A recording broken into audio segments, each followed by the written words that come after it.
श्रृंग्यग्निडंष्टि जलद्विजकंटकेभ्यः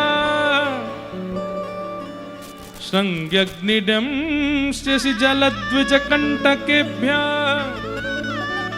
क्रीडापरावति चलौ स्वसतौ निषिद्धुम् ग्रह्याणि कर्तुमपि यत्र न तज्जनन्यो शोकाप आपतुर्लम मनसो नवस्थामो।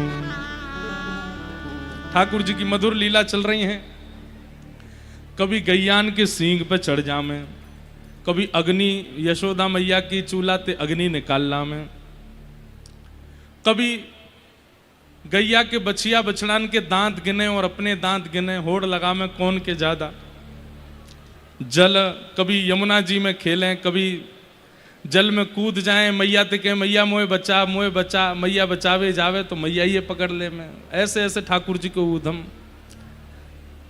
सावधानी से सब लोग सुनो बंधुओं, वास्तव में श्री कृष्ण ऐसी बाल लीला वृंदावन में कर रहे हैं, उसके पीछे कारण क्या है, औचित्य क्या है? एक ही औचित्य है, क्या? हम कलिकाल के जीव, हमको ज्ञान वैराग्य साधन मार्ग से भक्ति में प्रवृत्त होने में बहुत समय लगेगा। इसलिए ठाकुर जी ने ये सरल सहज प्रेम मार्ग चुना।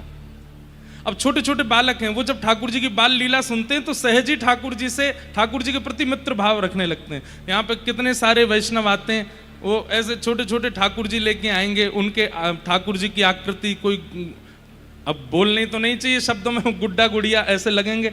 गुड्डा गुड़िया भी नहीं लगते, कईयों के ठाकुर जी तो ऐसे लगे प्रत्यक्ष लाला ही बैठे हैं क्या गोदी में। ये भावना उनके प्रति कैसे बन गई? उनकी लीला की वजह से।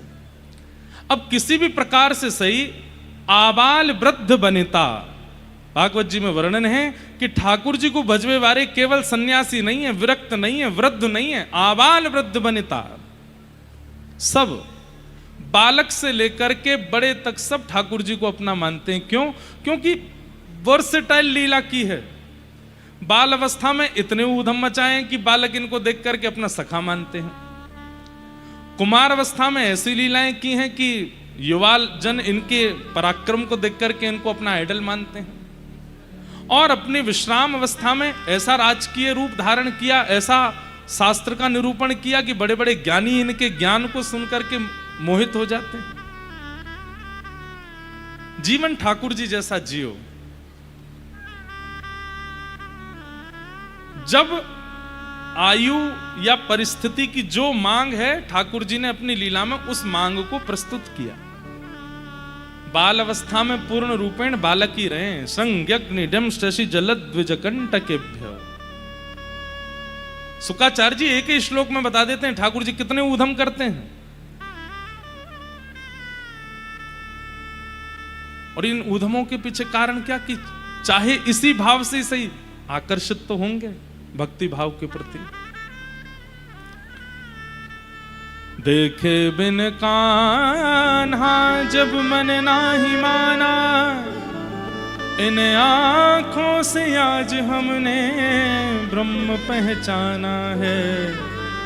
कृष्ण चरण कमलों में मन को लगाना, इन गोपियों का ताना ये उल्हाना तो बहाना है। गोपियां अब बहाने बना बना करके जाती हैं ठाकुर जी का दर्शन करने। कैसे? कोई गोपी जाएगी, मैया मेरे घर पे पूजा होनी है। बोले अच्छा, तो घी खत्म है क्या? दिया मैंने घी चाहिए। अच्छा तू डट में लेके आऊं। मैया घी लेवे जावे, इतने में गोपी अपनी सबरी नजर घुमा ले, कहाँ है श्याम सुंदर, कहाँ है लाला? और तभी लाला दिख गए कि दूर बैठे आंगन में कछु कर रहे हैं। वहीं से गोपी निहारती रहती है, इतने मैया घी लेके आ जाए। कहाँ है तेरो दिया? हाँ जेरो मैया। अब वहां दिया करवा रही है और वहां देख रही है ठाकुर जी को टेढ़ा हो गया। मैया कह रही है सीधा तो पकड़, कहाँ है तेरो ध्यान? नहीं नहीं मैया लो डाल दो। घी डलवा ले, जैसे ही लेकर के निकल। मैया की अब चल जल्दी जा। जैसे ही निकलने लगे, बार बार मन तो हेरो पीछे मुड़ के देख लूं। पीछे मुड़ के देखे मैया के, अब मिल गो घी, चली जा। कहाँ देख रही है? हाँ मैया जा रही हूं। थोड़ी देर बाद फिर आ गई। मैया बोली कहाँ गए हो? मैया मेरे घर पे दिया सलाई भी ना है, मतलब आज की भाषा में कहें तो मैच स्टिक, माचिस, दिया सलाई ने या को प्रज्वलित कर दो। मैया बोली तो तेरे घर में कछु ना है तो पूजा करवा काई को रही है? घी तेरे यहाँ ना, दिया सलाई तेरे यहाँ ना, कछु तेरे यहाँ, तो काई को पूजा करवा रही है? अब मैया दे दो, लेके आऊं, रुक। इतने में फिर देख लेती है ठाकुर जी को, आहा मधुर गोपाल जी, कभी अपने केश खींच रहे हैं, कभी किसी से खेल रहे हैं, कभी कोई क्रीड़ा कर रहे हैं, वो देख रही हैं दूर से। और जितनी देर में मैया जाती हैं लौट के आती हैं, उतनी देर में मीराबाई का पद है, नयन भर देखूं नंद कुमार, नयन भर देखूं नंद कुमार, नैन भर के देख लूं।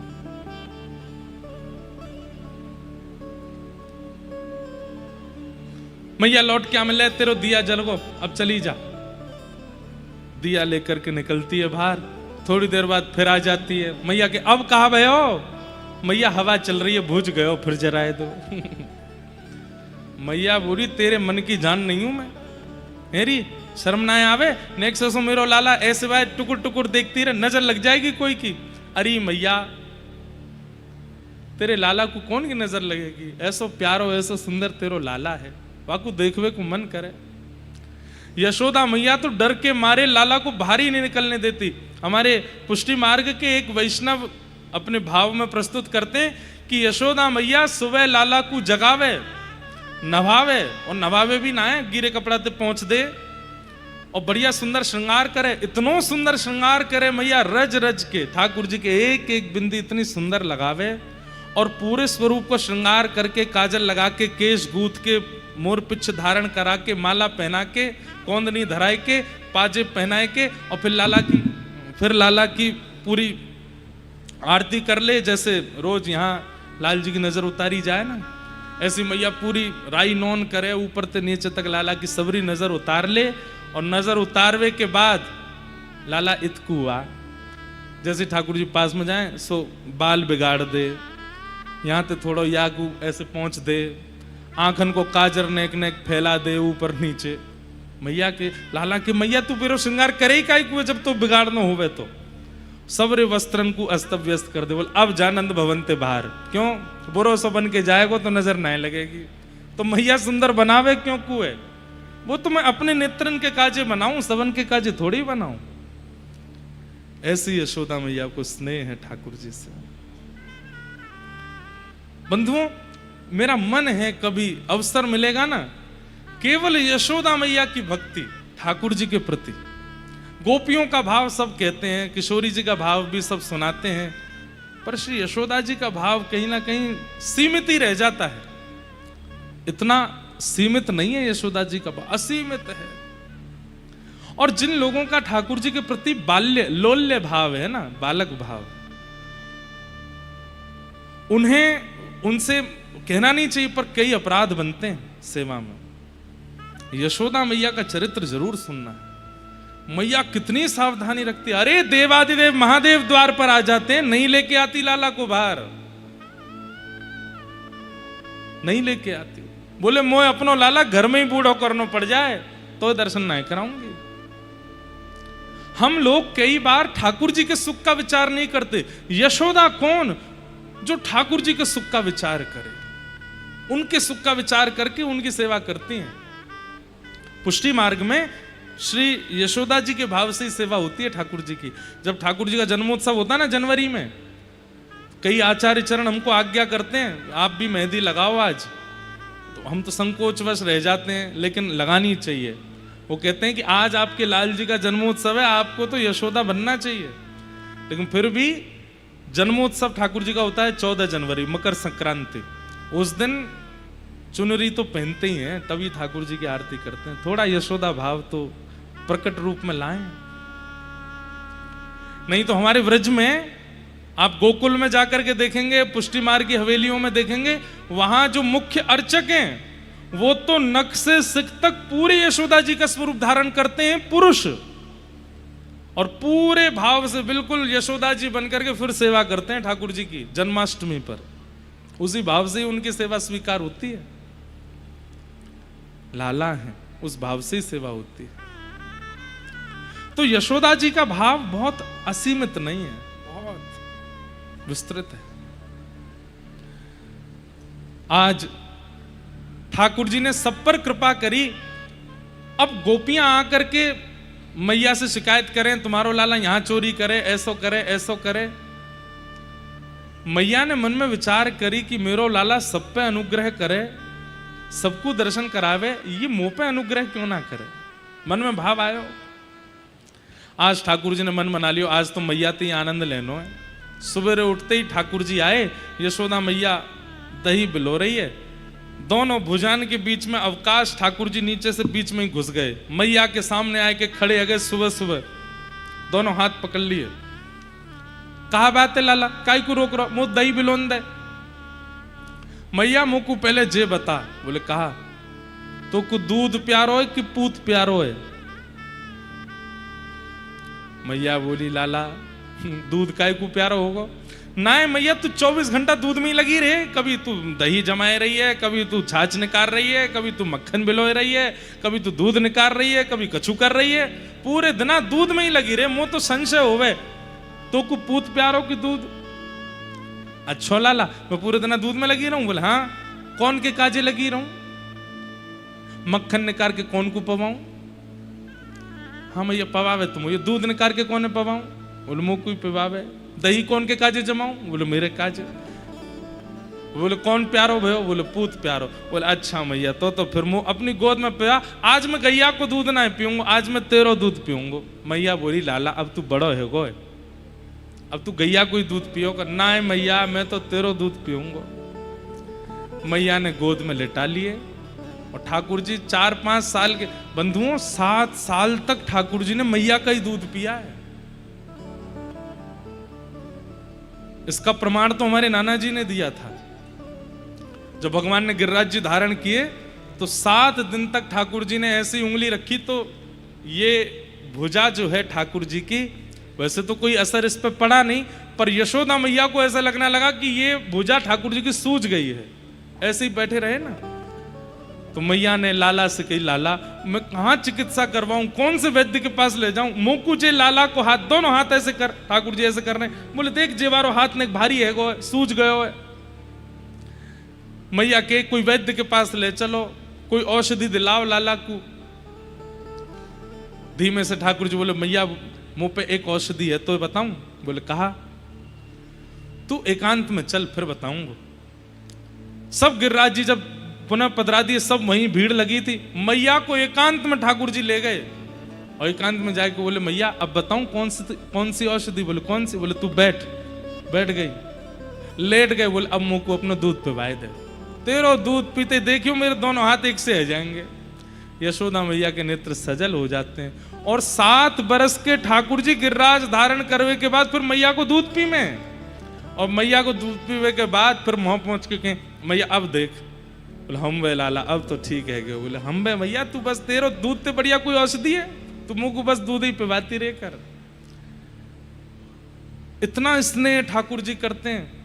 100 वर्ष बाद कुरुक्षेत्र में जब मिले यशोदा मैया से, तब तो द्वारिकाधीश बन गए हैं। रुक्मणी आदि गृहिणियां हैं भगवान की, भगवान के परपौत्र भी हो चुके हैं। उस अवस्था में भी जब यशोदा मैया को ठाकुर जी देखते हैं व्याकुल होके, वो प्रसंग तो कहने ही मतलब बहुत विरह का प्रसंग है। ठाकुर जी दौड़ पड़ते हैं, यशोदा मैया के अंक से लिपट जाते हैं और वक्ष को टटोलने लगते हैं और कहते हैं मैया 100 साल है गए मैंने दूध ना पियो, मुझको दूध पिवा। मैया संकोच कर रही है कि लाला तू अब राजा बन गयो, तू द्वारिकाधीश है गयो, अब तो छोड़। ठाकुर जी तब भी दूध पीते हैं। कितना स्नेह करते हैं ठाकुर जी यशोदा जी से।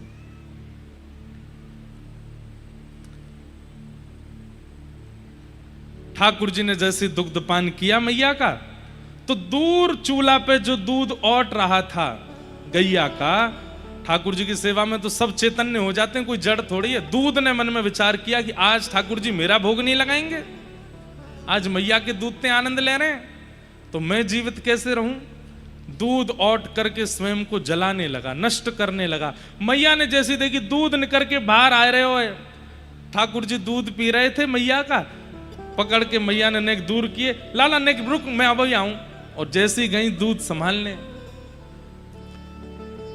ठाकुर जी ने की कहा कर रही है, दूध संभाल रही है, अब ही तुम होते कह रही मुंह को पूत प्यारो है और अब दूध के पास चली गई, या दारी के दूध ही बताऊं मैं।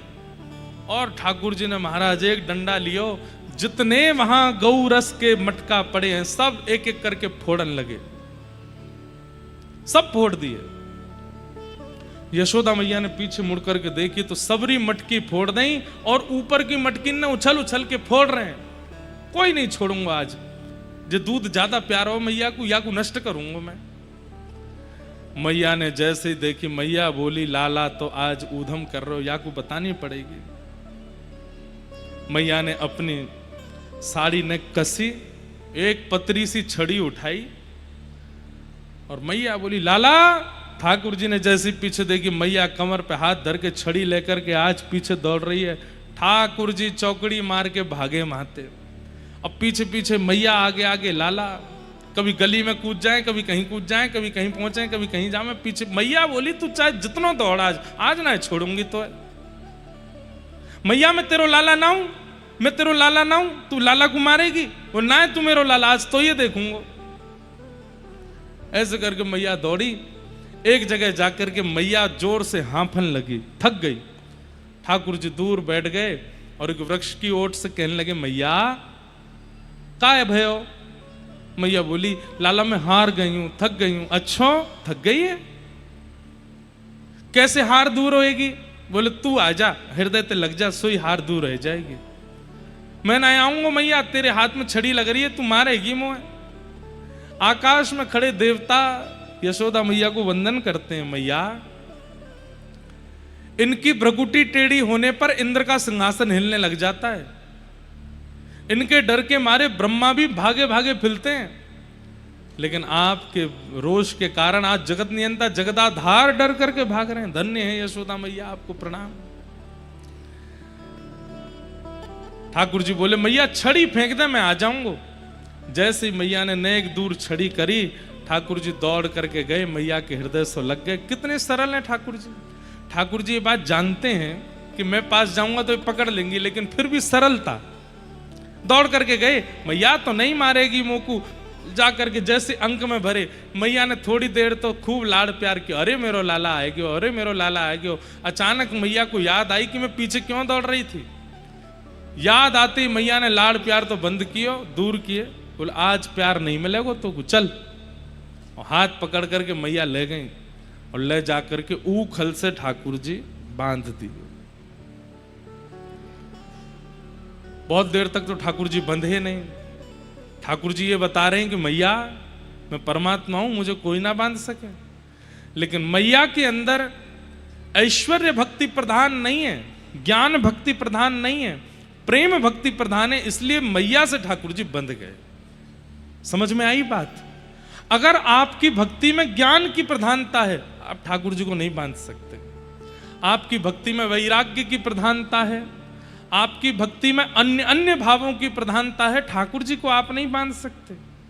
पर आपकी भक्ति प्रेम प्रधान है तो ठाकुर जी बंध जाएंगे। कई बार बंधुओं ऐसा होने लगा है कि आजकल वृंदावन रस प्रेम में जो निमग्न हैं, उनकी भक्ति का कई लोग मजाक उड़ाते रहते हैं। अरे क्या मीराबाई बने घूमते हैं लोग, और ऐसे बने घूमते हैं, ऐसे ठाकुर जी को लाड़ करते हैं, ऐसा ठीक है। उसमें कई लोग मर्यादा का उल्लंघन भी बहुत ज्यादा कर देते हैं, इसलिए उनको सुनाया भी जाता है। पर प्रेम लक्षणा भक्ति जो भी करते हैं ठाकुर जी के प्रति, ठाकुर जी उनसे बंधते ही बंधते हैं, बंध ही जाते हैं। बंध गए। मैया चली गई, आज ना तो रोटी मिलेगी, ना मक्खन मिलेगा, ना पानी मिलेगा, ना दूध मिलेगा, खड़ा रहे धूप में। ठाकुर जी खड़े हैं चुपचाप, छोटे से हैं। इतने में ठाकुर जी खिसक खिसक के आगे जाने लगे। दो वृक्ष खड़े थे यमलार्जुन के, जैसे ही स्पर्श किया दोनों वृक्ष टूट के गिरे और उनमें से कुबेर के दो पुत्र प्रकट हुए। नारद जी के श्राप के कारण ये दोनों वृक्ष बने थे और दोनों ने प्रकट होते ही भगवान की स्तुति गाई कि वाणी गुणानुकथने श्रवणौ कथाया हस्तौ च कर्म सुमनस्तव पादयोर्नः स्मृत्यां शिरस्तव निवास जगत प्रणामे दृष्टि सता दर्शनेस्तु भवतनूनाम्। हे नाथ, हम पर कृपा कीजिए। वास्तव में नलकुवर मणिग्रीव ने जो भगवान से मांगा यही मांगना चाहिए। राधा रमणम हरे हरे पद के प्रारंभ में यही श्लोक गवाया हमने और ये श्लोक कई बालकों ने याद कर लिया पर उनको इसका अर्थ नहीं पता है। ठाकुर जी से प्रार्थना कर रहे हैं क्या कि वाणी गुणानुकथने श्रवणौ कथायाम, हमारी वाणी आपका गुण गावे हे नाथ। श्रवणौ कथायाम, हमारे कान केवल आपकी कथा सुने। जो गोवर्धनवासी पद में चतुर्भुज दास जी कहते हैं, दर्शन को नैना तपे वचन सुनन को कान, मिलवे को हियरा तपे हिय के जीवन प्राण, गोवर्धनवासी सांवरे तुम बिन रयो न जाए।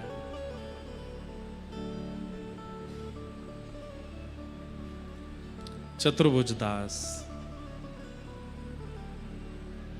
बंधुओं, ये गोवर्धनवासी सांवरे जो पद है ना, ये जैसे गोपी गीत है ना, ऐसे कलयुग का ये गोप गीत है। चतुर्भुज दास जी को आज्ञा कर दी गुसाई जी ने, कल मेरे साथ द्वारिका यात्रा पर चलना है, तुमको तैयार रहना। चतुर्भुज दास जी बोले, मैं तो लाला के बिना एक क्षण ना रहे हूं, मैं तो गिरिराज जी के दर्शन के बिना एक क्षण ना रह सकूं, कैसे जाऊंगा।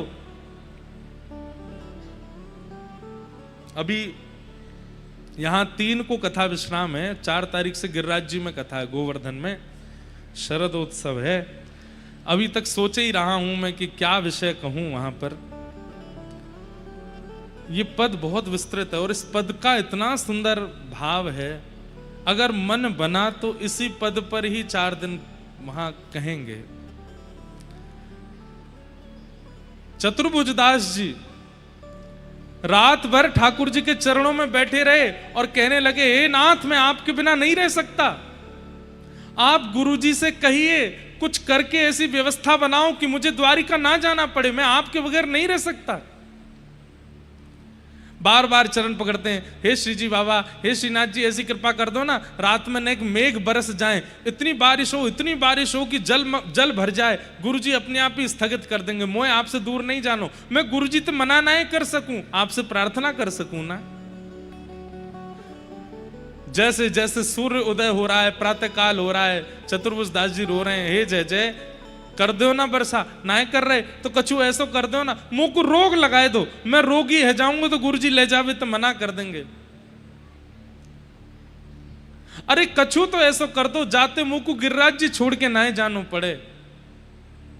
लेकिन ठाकुर जी ने कुछ नहीं किया, सब व्यवस्था और अच्छी बना दी। एक आदमी बैलगाड़ी लेके आ गया, बोले आचार्य चरण आप जा रहे हैं, कुछ दूर तक मैं बैलगाड़ी से ही छोड़ दूंगा, चलिए बैठो। चतुर्भुज दास जी बोले, मैं तो कह रहा हूं व्यवस्था बिगाड़ो, आप तो और व्यवस्था करवा रहे हो। अरे पैदल की जगह बैलगाड़ी भिजवा दी। गुरु जी बोले, चलो चतुर्भुज दास। चतुर्भुज दास जी निकल रहे हैं, गुरु आज्ञा टाल नहीं सकते, लेकिन गिरिराज जी छोड़ नहीं सकते। अब ज्यों ज्यों चलते हैं पीछे मुड़ के देखते हैं, जब तक श्रीनाथ जी दिखते रहे, हाथ जोड़ते रहे, कुछ कर दो, कछु तो कर दो, कहीं तो रुकवाए दो।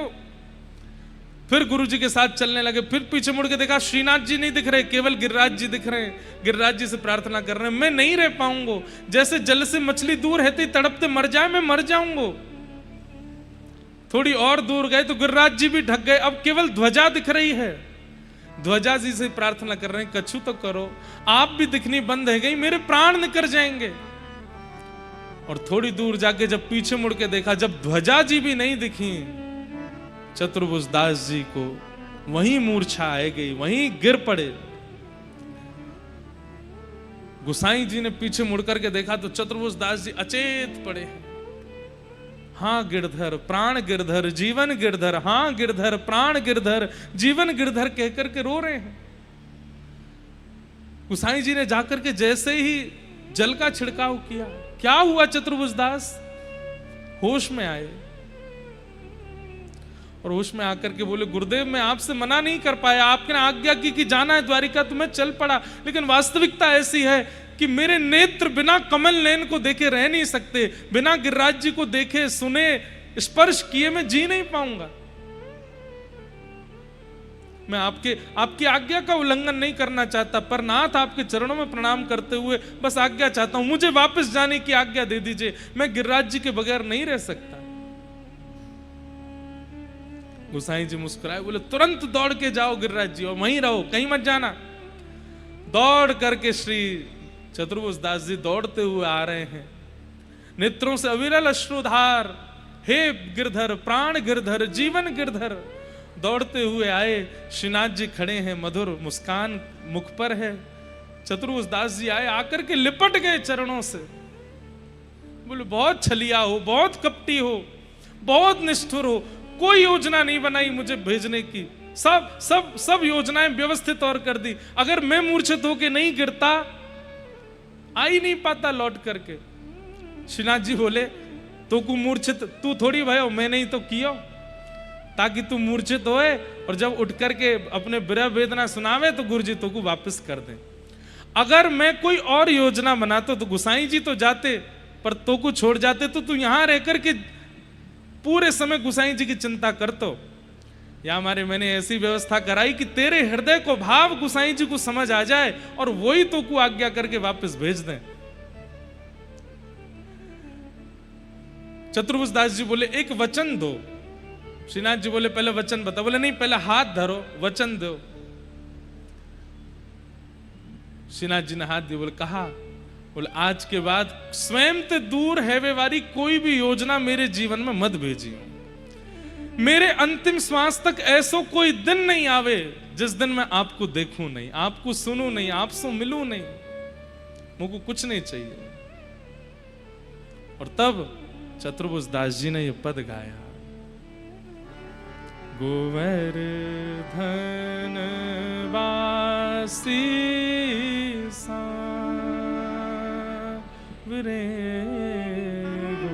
गोवर्धन वासी सांवरे लाल तुम बिन रयो न जाए, लाल तुम बिन रयो न जाए, गोवर्धन वासी सांवरे गोवर्धन वासी सांवरे बंक चितई मुस्काई के सुंदर बदन दिखाए, ओ बंक चितई मुस्कान के सुंदर बदन दिखाए। चतुर्भुज दास जी वर्णन कर रहे हैं, बंक चितई मुस्काई के। बोले एक तो आपका स्वरूप कैसा, बोले बंक है, टेढ़े मेढ़े हो, और उसमें भी आप मुस्काते कैसे हैं? ठाकुर जी पूरे नहीं मुस्काते हैं, आधे मुस्काते हैं, जैसे टेढ़े से मुख करके और बस एक तरफ से ही होठ पीछे जाते हैं जब हंसते हैं। चतुर्भुज दास जी कहते हैं, आपको प्रणाम करते हुए कह रहा हूं, पूरे मत हंसना मेरे आगे। क्यों? आधी हंसी ने तो पागल कर रखो है, पूरे हंस जाओगे तो मर ही जाऊंगा मैं तो, आधी हंसी हूं। बंक चिते मुस्काए के सुंदर वदन दिखाए। और इस बंक हंसी को देखने के लिए मेरी हालत कैसी होती है? लोचन तड़फे मीन जो, जैसे एक मछली तड़पती है बिना जल के, मेरी आंख ऐसे तड़पती हैं आपके रूप को देखने के बिना। हे नाथ, चतुर्भुज दास जी की परिभाषा सुनिए सब लोग ध्यान से। हमारे नेत्र मछली हैं और श्याम सुंदर की जो अंग कांति है वो नील सरोवर ही हमारा घर है। उनको देखे बगैर, उस नील सरोवर में रहे बगैर हमारे नेत्र अगर कहीं और जाते हैं तो मछली को अगर दूध में रखोगे, अमरस में रखोगे, रबड़ी में रखोगे, मछली मर जाएगी। मछली तो सरोवर में ही रहती है और वो नील सरोवर श्री कृष्ण की कांति है। हमारे नेत्र मछली है। लोचन तड़फे मीन जो, जुग भरी धरी बिहार रे, गोवर्धन वासी सावने,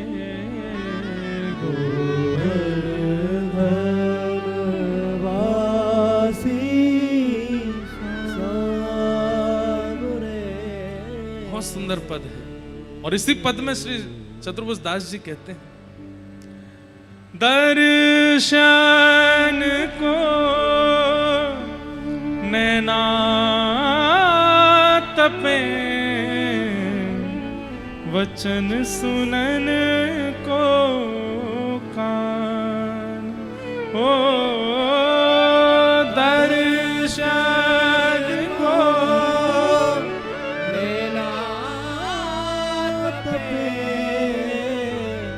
वचन सुनन को और मिलवे को हियरा तपे, ही के जीवन प्राण मिलवे को हियरा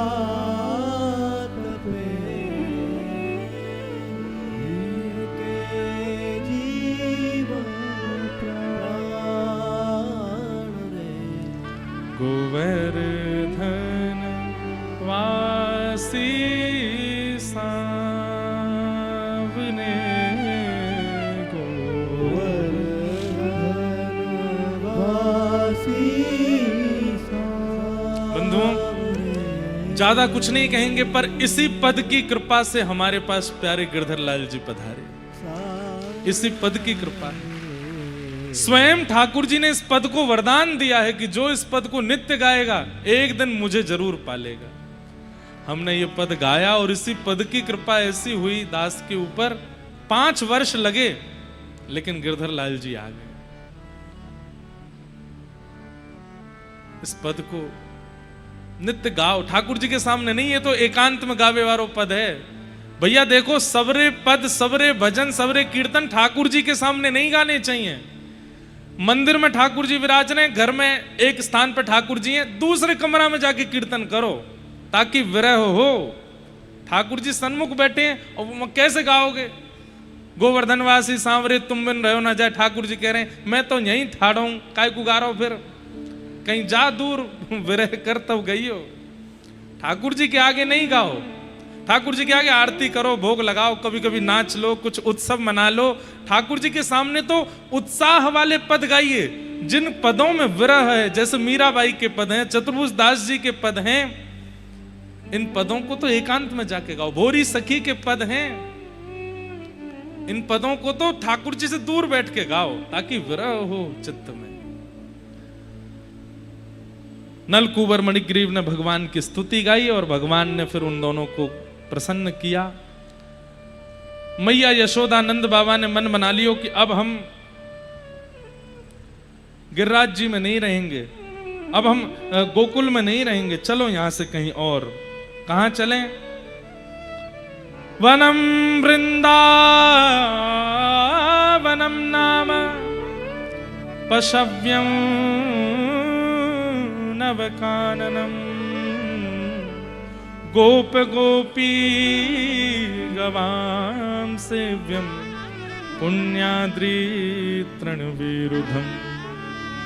और सब ब्रजवासियों के साथ श्री ठाकुर जी गोकुल से अब वृंदावन की ओर प्रस्थान। ठाकुर जी इतने खुश हैं, आज बैलगाड़ी में नहीं जा रहे हैं ठाकुर जी, गोकुल के सब लोग बैलगाड़ी में, ठाकुर जी पैदल चल रहे हैं आगे। मैया कह रही लाला पीछे बैठ जा, ना मैया मैं तो पैदल ही चलूंगा। उत्सुक व्यक्ति सुख का त्याग करता है, ठाकुर जी पैदल ही जा रहे हैं। क्यों? वृंदावन अति प्रिय है। क्यों प्रिय है? क्योंकि वृंदावन को ब्रह्मा जी ने नहीं बनाया, वृंदावन तो किशोरी जी के चित्त से प्रकट हुआ है। आज किशोरी जी के हृदय से जो प्रकट हुआ कमल है, उसमें ठाकुर जी प्रवेश कर रहे हैं बड़े आनंद के साथ। इसलिए श्रीमद् भागवत जी में लिखा है वृंदावनम संप्रविश्य सर्वकाल सुखावहम। ठाकुर जी इतने खुश कहीं और जाके हुए ही नहीं है जितने खुश आज वृंदावन आकर के हो रहे हैं। वृंदावन साचो धन भैया, वृंदावन साचो धन भैया, वृंदावन साचो धन भैया, वृंदावन साचो धन भैया। कनक कूट कोटिक लगत जिए, भजिए कुंवर कन्हैया। कनक कोट कोटिक लगत जिए, भजिए कुंवर कन्हैया। आतुर वन में व्यास पुकारे, आतुर वन में व्यास पुकारे। श्री हरिराम व्यास जी का किसी ने मुझे पत्र लिख के भेजा, महाराज जी पिछले साल की चंडीगढ़ कथा में जुगल किशोर जी और बिहारी जी का प्राकट्य नहीं हो पाया था, कृपा करके इस कथा में जुगल किशोर जी और बिहारी जी का प्राकट्य कर दीजिए। तो अब अवसर लगेगा, हम तो बात बोल देते हैं, फिर हम यहाँ सोच के नहीं बोलते हैं, जो मन में आता रहता है वो सुनाते रहते हैं। हमने ये भी बोला था अष्ट सखियां बताएंगे, एक ही नहीं आई है अभी तक। अब कल अगर भाव बनेगा तो सखियों का भी भाव प्राकट्य करेंगे, मीराबाई आगे की लीला में प्रवेश करेंगी और श्री बिहारी जी और जुगल किशोर जी के प्राकट्य की भावना सुनाएंगे। बस इतना थोड़ा सा संकेत सुन लो, बाकी सबको तो अकेले ठाकुर जी मिले हैं, लेकिन श्री हरिराम व्यास जी को युगल मिले। ये विशेषता है श्री हरिराम व्यास जी की। आज हरिराम व्यास जी के युगल किशोर जी पन्ना में विराजमान हैं, श्री जुगल किशोर जी, परंतु राधा रमण जी मिले, राधा वल्लभ जी मिले, बिहारी जी मिले, मदन मोहन जी मिले, गोपीनाथ जी मिले, गोविंद देव जी मिले, किशोरी जी बाद में पधराई हैं, परंतु जुगल किशोर जी हरिराम व्यास जी को तो जुगल ही मिले, दोनों युगल मिले। और उसके पीछे कारण क्या था? वृंदावन रस को जितना हरिराम व्यास जी ने गाया उतना किसी ने नहीं गाया। व्रज रस वृंदावन रस को अथाह गाया है श्री हरिराम व्यास जी ने, इसलिए उनको किशोरी जी रीच करके प्राप्त हुए। आतुर वन में व्यास पुकारे, आतुर वन में व्यास पुकारे। है कोई रसिक सुनैया, है कोई रसिक सुनैया। वृंदावन साचो धन भैया, वृंदावन साचो धन भैया। ठाकुर जी वृंदावन जा रहे हैं सबरी टोली के साथ। हम लोग भी अब गिरधर लाल जी के उत्सव की ओर चलेंगे। आज ठाकुर जी का सांझी उत्सव है। क्या है? सांझी उत्सव। सांझी उत्सव के पीछे कथा सुनो क्या है। जब पितृपक्ष आते हैं नवरात्रि से पहले, इन पितृपक्षों में हमारे वृंदावन में सांझी होती है। सांझी में क्या होता है? जल के पात्र में ठाकुर जी की लीलाएं बनाई जाती हैं। और लीला आप लोगों ने जो वृंदावन बहुत जाते हैं उन्होंने दर्शन किए होंगे। ठाकुर जी की मधुर मधुर लीलाएं, रास की लीला हो, होली की लीला हो, जो भी प्रिया जी के साथ ठाकुर जी की लीला होती है, मान लीला हो, सारी लीलाएं सांझी में जल के ऊपर रंगों के साथ में, अन्य अन्य साधनों के साथ में वो सांझी बनाई जाती है। एक प्रकार से रंगोली जैसी बनाई जाती, लेकिन वो अद्भुत होती है और उसका दर्शन प्रत्यक्ष नहीं होता, ऊपर शीशा लगा होता है, उसमें दर्शन होता है। उसके पीछे भावना क्या है सुनो। पितृपक्ष में कोई क्रम होते नहीं, यहां तक कि प्राचीन उस समय के भारत में जब प्रियालाल जी विराजमान थे तो गौ, दही, दूध, मक्खन आदि विक्रय करने भी नहीं जाते थे लोग। कहते थे श्राद्ध पक्ष में हमें धन भी नहीं कमाना, जो पूर्व का है उसी से ही बस यापन करना है। तो कोई बहाना ही नहीं मिल पाता प्रिया जी को और लाल जी को मिलने का, जिसके कारण प्रिया जी बहुत विरह में आ जाती हैं। श्री जी को बड़ा विरह है जाए कि अब लाल जी कब मिलेंगे, 15 दिनों को विरह कैसे सहूंगी मैं। तो सब सखियां मन में विचार करती हैं कि श्री प्रिया जी का विरह दूर कैसे हो, तो सब सखियां मिलकर के सांझी बनाती हैं प्रिया जी की। अब उस समय में फोटोज तो होते नहीं है कि आप अपने पूर्व की स्मृतियों को देख लो, वीडियोस देख लो, खुश हो जाओ, थोड़ा मन को शांति मिले। तो सखियां मिलकर के सांझी बनाती हैं। आज मान सरोवर पर प्रिया जी ने ऐसे मान किया, ठाकुर जी ऐसे मना रहे हैं, और उसका पूरा वो सांझी बनाती और प्रिया जी को लेकर के आती। जब प्रिया जी आकर के देखती बड़ी प्रसन्न हो जाती, पूरी स्मृति आ जाती, और जो विरह चित्त में हो रहा होता था ठाकुर जी से मिलने का, वो विरह कम हो जाता। ठाकुर जी को पता चली कि ऐसे सांझी बना बना के देख देख के प्रिया जी तो अपनो विरह कम कर ले, मेरो का होएगा। तो ठाकुर जी बोले मैं कहा करूं। तो ठाकुर जी मधुमंगल थे, कहे मधुमंगल एक काम कर। बोले कहा तू बरसाने में एक प्रचार करवाए दे। बोले कहा। बोले एक श्यामा नाम की एक सखी है, वाते बढ़िया सांझी कोई ना बनावे, बहुत बढ़िया सांझी बनावे। मधुमंगल ने पूर्णमासी के द्वारा पूरे बरसाने में हल्ला करवाई दियो कि सांझी सबसे सुंदर तो श्यामा सखी बनावे। तो ललिता विशाखा से बोली कहाँ है श्यामा सखी, बुलाओ, और बढ़िया सांझी बनेगी तो प्रिया जी को और विरह कम होएगा। बोले कल आ जाएगी। बोले हाँ कल बुलाओ। श्यामा सखी कोई और नहीं, ठाकुर जी सखी बन के गए। महाराज सुंदर चुनरी पहन के, नथनी डाल के, कानन में कुंडल, लाली बनवे में तो नेक समय लगे इनको। प्रेम से ठाकुर जी बढ़िया सुंदर श्रृंगार करके पहुंच गए। ऐसी गजगामनी चाल सखी देख करके गए, हेरी श्यामा तो पे सांझी बनानी आवे। बोले हाँ। बोले कहा बनावेगी। बोले मैं बनाऊंगी नहीं, मैं सिखाऊंगी। मैं बनावे लग गई तो मेरी दक्षिणा तो बहुत है, तुम दे ना पाओगी, मैं सिखाए दे रही हूं। ललिता विशाखा बोली अच्छा तो हमें सिखाए दे। बोले दासी ने ना सिखाऊं मैं, स्वामिनी को बुलाओ, उन्हीं को सिखाऊंगी। अरे श्यामा सखी आइए, मेरा नाम है सब जगह। अच्छा स्वामिनी जी को सिखाएगी। बोले हाँ। किशोरी जी आई।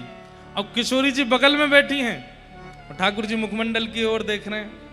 किशोरी जी कह रही है मुँह कहा ताड़ रही है, बता कैसे बनाना है। सो ठाकुर जी किशोरी जी के हाथ में रंग रोगन उठवा में और उठवाए करके सांझी बनवाए रहे हैं। यहाँ ऐसा रंग डालो, यहाँ ऐसे करो, ऐसे करो। लीला बनाते बनाते बनाते बनाते जैसे ही लीला पूरी भई तो लीला कहाँ प्रकट भई, सांझी में ही ऐसी लीला बनी है कि श्री प्रिया जी अपने हाथ से सांझी बना रही हैं और श्याम सुंदर पकड़ के बनवा रहे हैं। यही सांझी में चित्र बनवाए दियो। प्रिया जी बोली ये कैसी लीला है। ऊपर देखो दर्पण लगाए करके देखी तो नीचे वहां में वही लीला। बोले अरे ये तो बिल्कुल ऐसा लग रहा हो कि श्यामा सखी की जगह श्याम सुंदर बैठ के मुझसे सांझी बनवा रहे हैं। ठाकुर जी बोले तो और कौन है हम। प्रिया जी ने देखी श्याम सुंदर। बोले और नहीं तो। तुरंत चुनरी उतारी है महाराज। श्री प्रिया जी ने ठाकुर जी को आलिंगन किया है और फिर गुपचुप रूप से ही वहीं पर रास है गए हुए। ऐसे करके श्री प्रिया जी के साथ में सांझी उत्सव भई है। ऐसे लाल जी की सांझी उत्सव एक पद है सांझी को, हम वो गा ले में और वाक्य बाद फिर सांझी के उत्सव को दर्शन करेंगे। रहे रे दो वदन निहार निहार, रहे रे दो वदन निहार। सब लोग गाओ, सुन करके गाओ। हे रहे रे दो वदन निहार निहार, रहे रे दो वदन निहार निहार। सांझी पूजत श्याम सखीत, सांझी पूजत श्याम सखीत।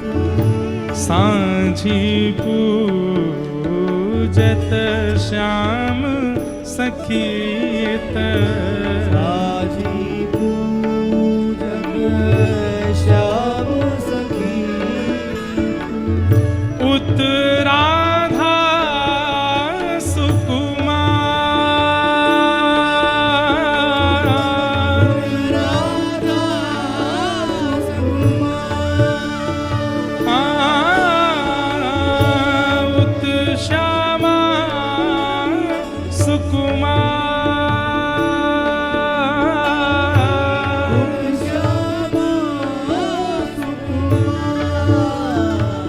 रहे रे दो वदन निहार निहार, रहे रे दो वदन निहार निहार। सांझी पूजत श्याम सखी इत।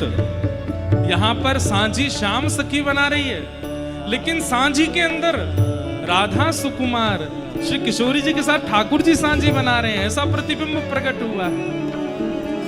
रहे रे दो वदन निहार निहार, रहे रे दो वदन निहार निहार। लता सघन में वे गई इत उत, लता सघन में वे गई इत उत। लता सघन में वे गई इत उत, लता सघन में वे गई उत उत। सके न को निहार, सके न को। क्या भाव है? सघन वन में सांझी बना रही हैं, सब सखियां बैठी हैं, और अचानक ही वहां ऐसे स्वरूप बनाया कि प्रिया जी को ये पता चल गया कि ये श्यामा सखी ठाकुर जी हैं, परंतु ये किसी को पता नहीं लगने दिया। ललिता जी, विशाखा, किसी सखी को पता नहीं चला है, और धीमे धीमे सघन कुंज में ही दोनों प्रविष्ट हो गए हैं। सबको ये लग रही है कि किशोरी जी श्यामा सखी के साथ कछु ढूंढवे गई हैं, कछु लेवे गई हैं, पर वास्तव में तो श्री ठाकुर जी ही आकर के किशोरी जी को एकांत में ले गए। नागरिया मिल नैन दोन के, नागरिया मिल नैन दोन के। नागरिया मिल नैन दोन के, नागरिया मिल नैन दोन के। बड़े ठगन ठगवा, बड़े ठगन ठगवा। ओ बड़े ठगन ठगवा, बड़े ठगन ठगवा। रहे रे दो वदन निहार निहार, रहे दो वदन निहार निहार, रहे रे दो वदन निहार निहार, रहे दो